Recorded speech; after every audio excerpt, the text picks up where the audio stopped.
Good evening. There are growing calls tonight for a public inquiry into the Robert Pickton case as more details emerge, now that the remaining 20 murder charges against him have been set aside. Most of the publication bans in the Pickton case have been lifted, and we are now hearing evidence that the jury at his murder trial did not. The release of these new and shocking details is prompting some strong reactions from the families of the women that Pickton murdered, including here on Vancouver Island, and more calls for an inquiry. Shachi Curl has our top story and the graphic details. These are among the thousands of documents collected during the course of the Robert Pickton trial. They contain information that until now could not be reported. Pickton was charged and convicted of killing 6 women, sex trade workers connected to Vancouver's downtown east side.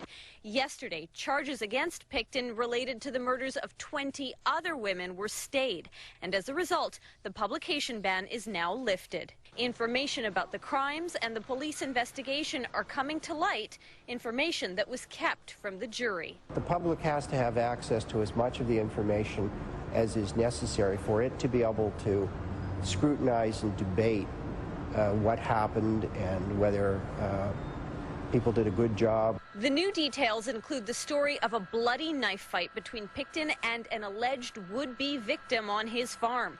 The struggle sent both Pickton and a prostitute to the same hospital back in 1997.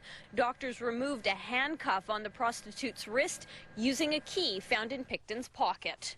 At the time, charges against him were dropped. Other gruesome details revealed DNA of the murdered women found in processed meat on his farm. Marnie Frey was murdered by Robert Pickton. In Port Hardy today, her parents and daughters say they are happy the public is finally hearing these details. It's about time. I think the public needs to know exactly what happened and what we've gone through. They're still calling for a public inquiry into how police, who were aware of Pickton as far back as the mid-90s, couldn't arrest him until 2002. But damn it, you know, they knew about this clown in 1998, and so did some of their other people. Like Kim Roscoe knew about it.